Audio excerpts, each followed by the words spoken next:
Tilotama. Sunda and Upsunda were two Danva brothers who were as alike and as close to each other as two peas in a pod. They performed the same actions, they sought the same achievements, and they shared equally of joys and sorrows. When they spoke, it was only to agree with each other, and when they engaged in various activities, it was to be with each other. Their bodies too were similar in muscularity, and their disposition was identical. Even the way they reacted was similar. It was like they were one individual in two bodies. As they grew older, they both had just one desire to subjugate the three worlds that the Devas had created and established their own cosmic order. To fulfill their desire, they decided to invoke Brahma through tapasya and ask him for a boon. Going to the Vindhya mountains, they stood on a peak for hundreds of years, wearing only bark, withstanding scorching heat and bitter cold, controlling their bodily needs of hunger and thirst, and subsisting only on air. Then for another 100 years they stood only on the toes of one foot, and for the next 100 on the toes of the other foot. For 100 more years they stood with their arms raised above their head and gaze fixed on one spot. The combined austerities of the Danva brothers generated so much heat that Vindhya mountain started to melt. As vapors rose from its summit and reached the heavens, the gods became frightened on the ascetic power of the Danavas. They had to be stopped, they urged Indra. If they continue with their asceticism, the mountain will be leveled and rivers will become dry. And what if the heat reaches heaven? What will happen to us? I'll see what I can do, Indra said, trying to calm them down. Then he called his beautiful apsaras and sent them to Vindhya to distract the brothers. He also threw down gems and precious stones, but even though alluring, scantily clad maidens wandered around them and brushed against the bodies and glittering gems twinkled at the feet, the brother's gaze remained fixed in meditation. Now, Indira tried a different tactic. He used Maya to create an illusion in which Sunda and Upasunda saw their mothers and sisters running towards them, screaming, begging for help, trying to escape the terrifying Rakshasas that pursued them with sharp lances. Save us, the women cried, reaching their helpless arms towards Sunda and Upasunda. But the brothers were so oblivious on the world they didn't blink an eye. Indra could not discompose the Danva brothers and they completed their tapasya. By now their hair was matted like ropes reaching down to their ankles, and their bodies were emaciated, bare bonded skeletons. But in all the years of tapasya, their minds had not forgotten their purpose. So when Brahma manifested himself before them and asked, "Tell me what you desire," they immediately said, "We wish to possess the knowledge of the weapon and all the powers of Maya. We also wish to have the ability to assume any form, and we wish to be immortal. I grant you all that you desire except for immortality, for that is not possible for any being." Brahma said, "Instead, you can choose your method of death. Then grant us that we will not be killed by any created being, mobile or immobile, except by each other." Brahma knew that the Danava had so much faith in each other that they trusted each other with their lives, and he realized that granting them this wish was tantamount to making the Asuras immortal. But he had no choice because the Danava had earned this reward, so he declared, "Granted."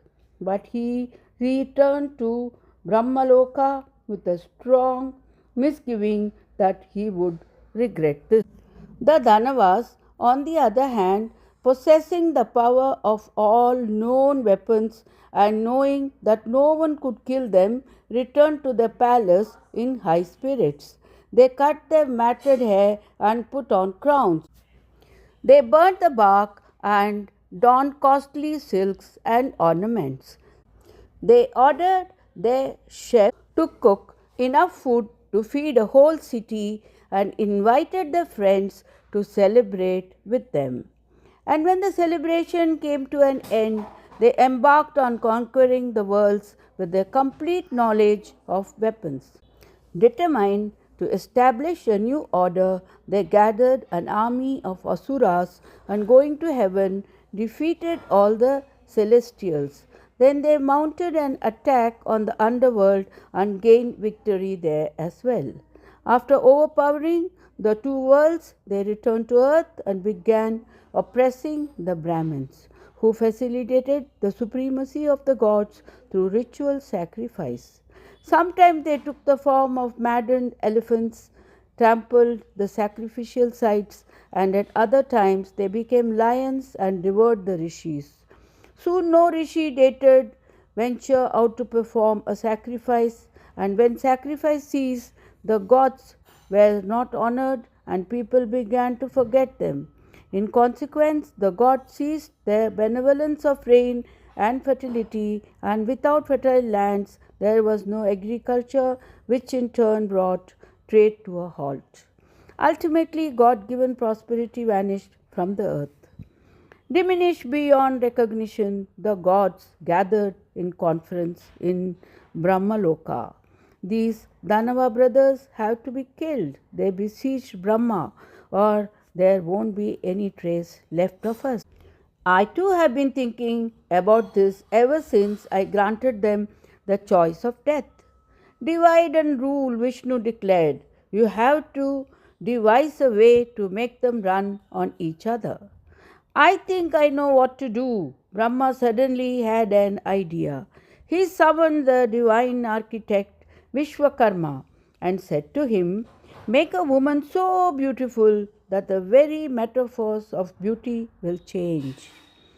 Vishwakarma allowed a challenge. When he heard Brahma's request, his mind began buzzing with ideas about how to create beauty that surpassed all other beauty on earth. He began by collecting loveliness from every mobile and immobile creature on earth, and with their immense stockpile of exquisiteness, he shaped a woman. Then he covered her body with millions of gems and jewels until every bit of her shimmered like a million tiny lights illuminating her from within. When the grandfather saw her, he named her Tilottama. Became every sesame seed bit of her was Uttam, unique. When the gods are Tilottama, their own attributes changed. Shiva grew a head in every direction that she went, and he sprouted 4 faces. Indra grew 1,000 eyes because two were not enough to look at her. Go, Tilottama, the grandfather instructed. Cleave the bond between Sunda and Upasunda with the blade of your beauty. In the meantime, Sunda and Upasunda, leaving conquered the three worlds, had decided to take it easy and enjoy life. The Vindhya mountain, which had once served as the field of meditation, now served as the pleasure ground. At this time of the year, it was verdant with sala trees and fragrant with wild flowers.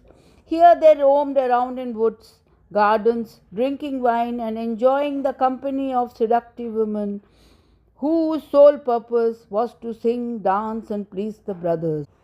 One day, as the brothers were savoring their inebriation, they suddenly saw at the river's edge a maiden dressed in a single red garment. As whiffs of breeze lifted the garment, they got tantalizing glimpse of a voluptuous body which was radiant with jewelled light. Both brothers watched her for a while as she walked on the river's bank, swaying her near naked hips, bending over occasionally to pick up a cowrie. Every step she took and every movement she made was like a jolt of intoxication that the brother had never experienced before. Finally, they both jumped up and approached her on unsteady feet. Sunda grabbed her right hand and Upsunda her left. Be mine, they each begged. Whose shall I be? Yours? She placed a flirtatious fingertip on Sunida's chest. Or yours? She beguiled Upsunda with a smile. Let her go, Sunda hissed at his brother. She is mine. You let her go, Upsunda hissed back. I saw her first. She is mine. Then Sunda lifted his club and struck Upsunda, and Upsunda struck him back. Soon the two were fighting each other with all the weapons whose knowledge they had, and within no time at all they became bloodied and broken boned, yet they fought on. Seeing the Danava brothers caught in a death dealing battle, all their companions fled.